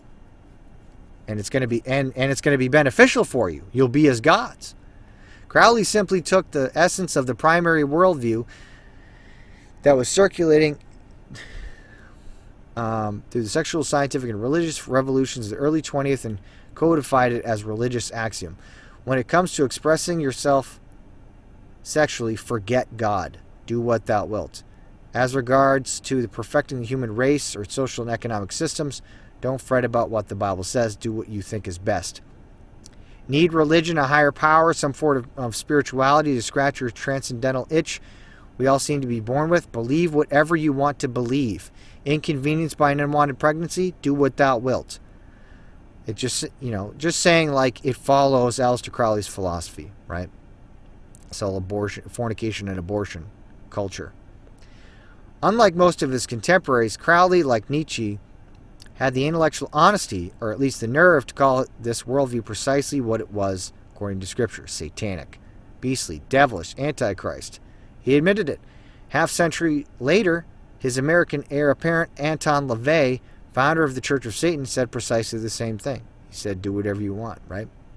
And so while witchcraft and goddess worship are a major conduit for the demonic energies that swirl and through the abortion movement, there is another, more masculine component as well: good old-fashioned, do what thou wilt Satanism. Now, a couple more things about this and then we'll move on. And back to Crowley. Aldous Huxley famously dined with him, with Aleister Crowley. I don't know if you knew that. Aldous Huxley. You know what's funny? Just as a side note.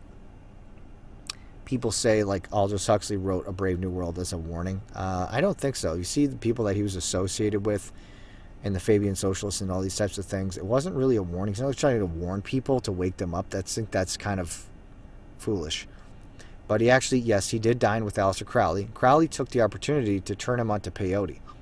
Not only did the famed author of Brave New World later romanticize the emerging drug culture by writing The Doors of Perception, He also wrote the preface to Birth Control Methods by Australian sexologist and closet homosexual Norman Hare, a colleague of Ellis and Hirschfield's and an attendee of the World Sex Congress in 1921. Hare, like the others, was a staunch supporter of gay rights and the eugenics movement. But even more interesting and significant, we got to mention this guy, is the Crowley connection to perhaps the 20th century's most influential sexologist, Alfred Kinsey, founder of the Institute for Research in Sex, Gender, and Reproduction at Indiana University, now called the Kinsey Institute. Kinsey, like his European counterparts, set out to normalize all manner of deviant sexuality under the guise of objective science. Bisexual and with a penchant for masochism, Kinsey encouraged group sex among his graduate students and filmed children performing acts in the attic of his home under the guise of research. This guy was disgusting. Towards the end of his life, hold on. So there's a movie you can watch, a documentary about Kinsey. It's called The Kinsey Syndrome. You go watch that. You probably only can barely stomach it and only watch it one time, but it just shows you how disgusting that guy was. But anyways, towards the end of his life, he, along with avant-garde filmmaker and Crowley disciple Kenneth Anger, visited the great beast at his lair in the Thelema Abbey in Sicily. Okay? Kinsey and Kenneth Anger visited Aleister Crowley. And Kenneth Anger later observed Kinsey was obsessed with obtaining the great beast's day-to-day sex diaries. To obtain grant monies and maintain the support of the university, Kinsey needed the excuse of research to validate his 24 hours a day obsession with sex. Okay, so another strange thing, and Alfred Kinsey, this is all tied together with this culture, the sexual revolution, which is directly tied together with abortion. And it just so happened that Kinsey was obsessed with obtaining Aleister Crowley's diaries. And they went to go visit Aleister Crowley, this occultist and Satanist. Again, there's a spiritual component tied together with all this stuff that you cannot ignore. That the man who perhaps more than any other was responsible for the legitimization of sexual perversion in the latter half of the 20th century was both a pervert and a fan of the century's most notable occultist is a fact that should be shouted from the housetops, as well as his connection to the abortion Holocaust.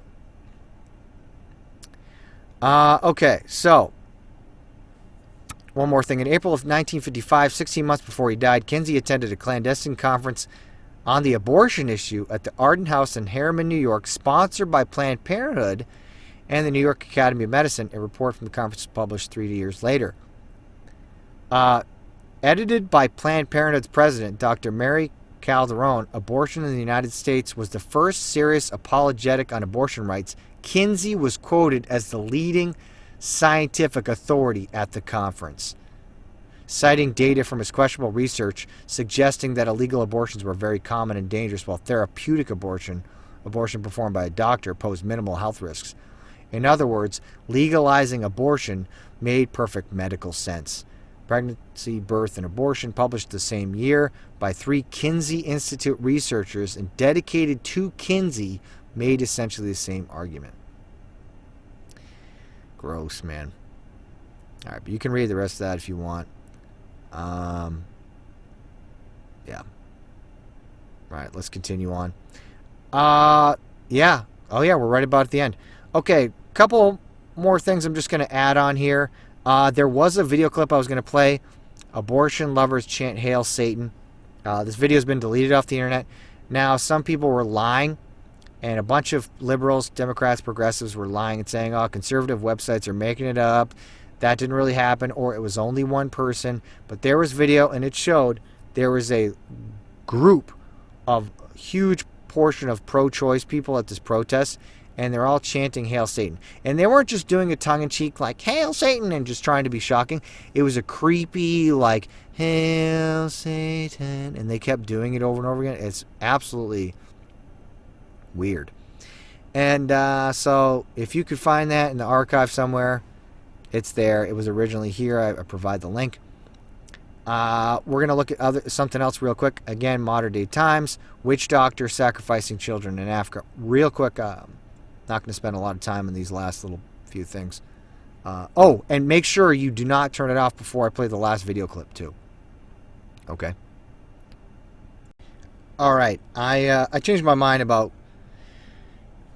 opening up some of these articles. I have all this in the notes. I'm going to include it in the PDF. If you want to go look at some of this, there's just a ton of stuff. You can go look at those yourself. Witch doctor sacrificing children in Africa. The guy's going around doing this. He's getting away with it because of the corrupt government. And it's going on in modern day times. This was written in like 2011. I got a couple more quotes for you. I want to get as fast as I can to the last video clip that you need to watch it. Okay, Witch's view of abortion. The other editorial and metaphysical perspective on abortion by Judith Wise Rhodes. Here's a quote from this witch. There is really no such thing as murder. You cannot kill a spirit. Thus, aborting a fetus is not the murder that so many claim. The spirit will be born in another time and place, perhaps to the same person, perhaps not. Indeed, the spirit knew ahead of time it would be aborted. Perhaps it only needed a short time in the physical to complete some of its own karma. We can't judge. We shouldn't judge. Sounds like something you hear professing Christians say a lot. Judge not. One of the attributes of God, Goddess, all that is justice, which I feel we all get over our many lives. Personally, the attribute I'm most hoping to experience is mercy. With a belief in reincarnation, pagans take a longer, larger view of these things.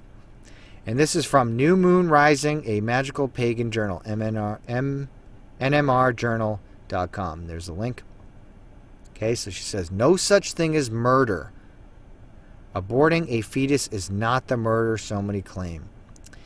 That's a view of a witch. Here's another one. Witches at abort. So she says, no, it's not murder. But others, like Jeanette Paris, are like, it is murder, but it's a sacrifice to Artemis, so it's okay. Then this witch says, witches at abortion rallies. Wicca and paganism are earth religions. Responsibility for the earth, ecology, pollution, the basic freedoms, such as freedom of choice. The abortion issue has become more and more important among pagans and witches as they find themselves able to be more and more public. You can find pagan folk on the scene at every major demonstration or rally, whether it is to ban nuclear testing, pro-choice, or save the seals.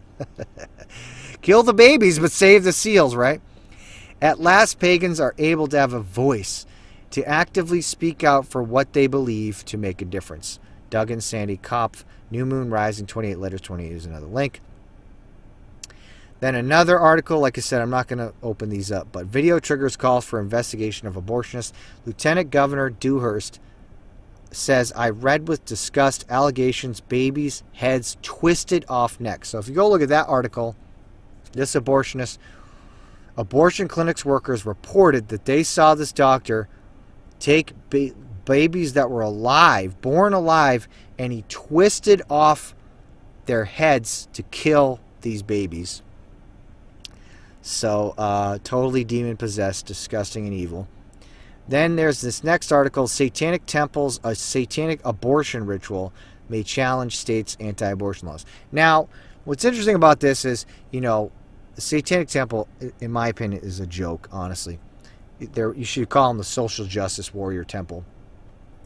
Now, I could talk a lot about their founder, Lucian Greaves, a.k.a. Doug Mesner, or my sicko, whatever it may be, whatever his real name is. But anyways, they do a lot of things, and they say it's all just mocking Christianity, it's just for shock value, blah, blah, blah. They don't actually believe it. Well, in this article, someone from the Satanic Temple says, no, we came up with the satanic abortion ritual, and yes, it is sincere. It's not mocking something. It says everything we do is totally sincere. And does it really matter, though? And because they say they come up with this ritual that a woman does, a satanic ritual that she does all throughout her experience at the clinic all the way to the abortion. And it's like, dude, it doesn't matter if it's tongue-in-cheek and you're saying all this stuff and saying it's a mock ritual. You might as well be doing the same thing, you know? And so, anyways, you can read more about that there. Then this next one.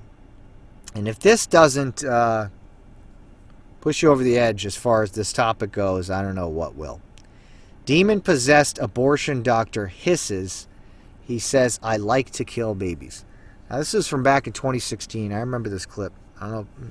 Some of you may have seen this clip. Some of you may have not. But there was a street preacher who wasn't really street preaching. He was kind of talking outside this abortion clinic. And this doctor comes out. And he goes right in the street preacher's face. And it sounds like another voice takes over. And he starts talking. He starts saying he won't come to Christ. And he likes killing the babies.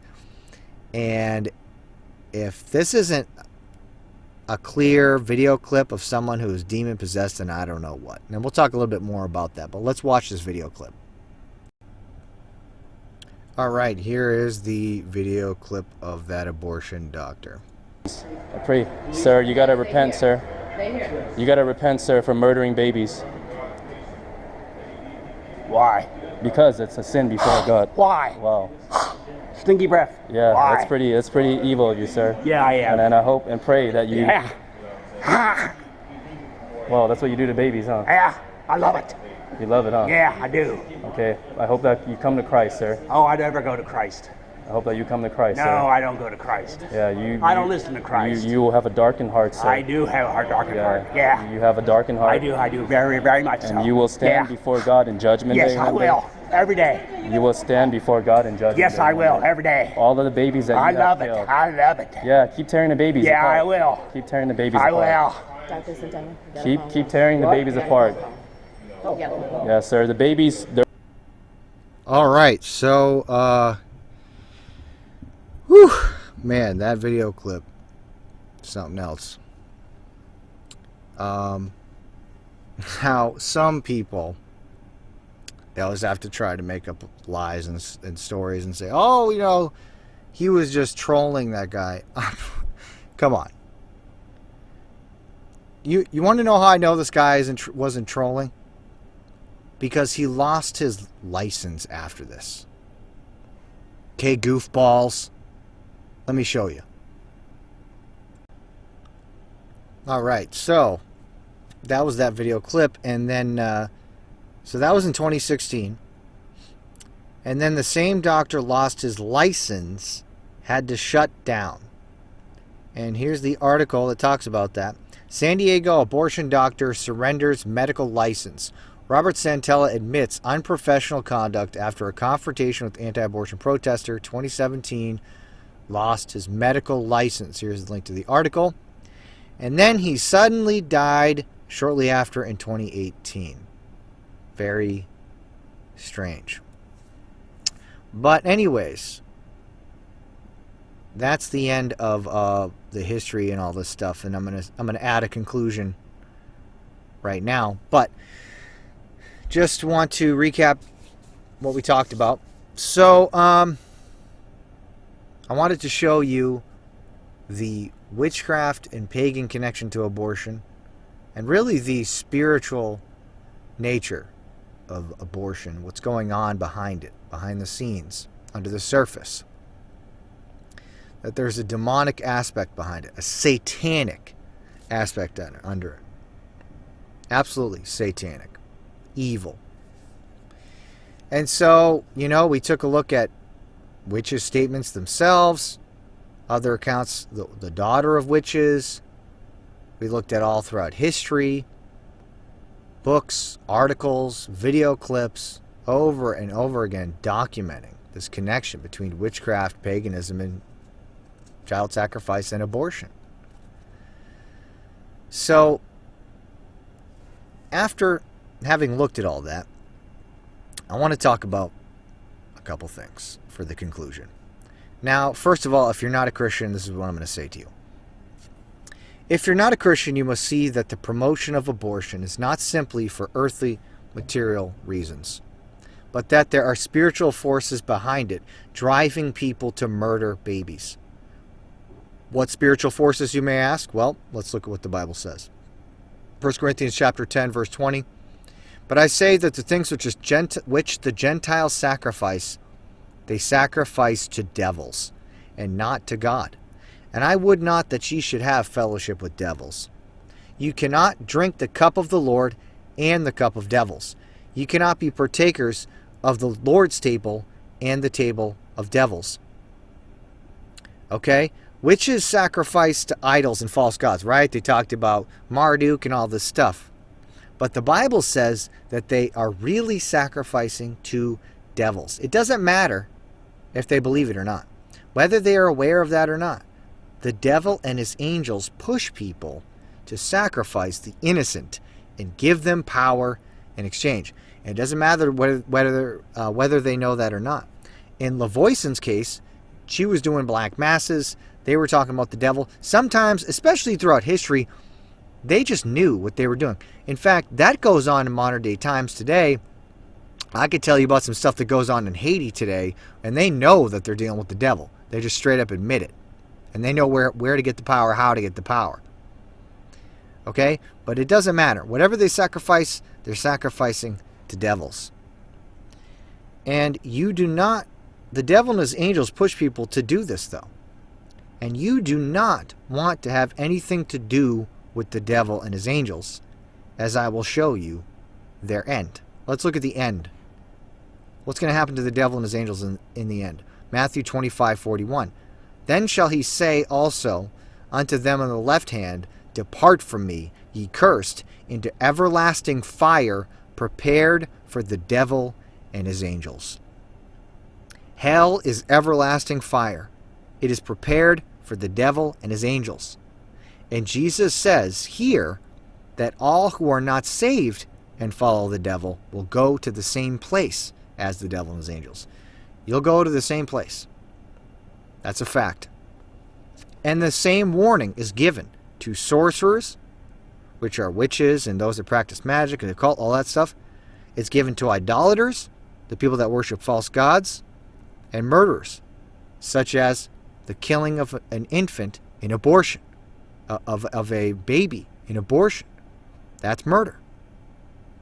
Okay, so it talks about that in Revelation chapter 21, verse 8.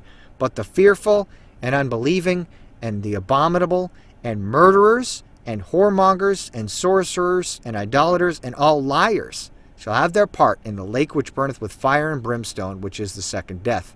Okay, so we got here sorcerers, idolaters, murderers, all going to the lake of fire, everlasting fire. That's where the devil's pushing you to go when you partake of these things. And my warning to you is repent before it's too late. And I urge you to please watch my video called Truth in an Age of Confusion, How to Know the Truth and Be Saved. And I outline that for you. And if that's something that if you're going to heed the warning and you want to get that settled and you don't want to follow the devil and his angels to hell forever, then watch that video and you'll find out what to do.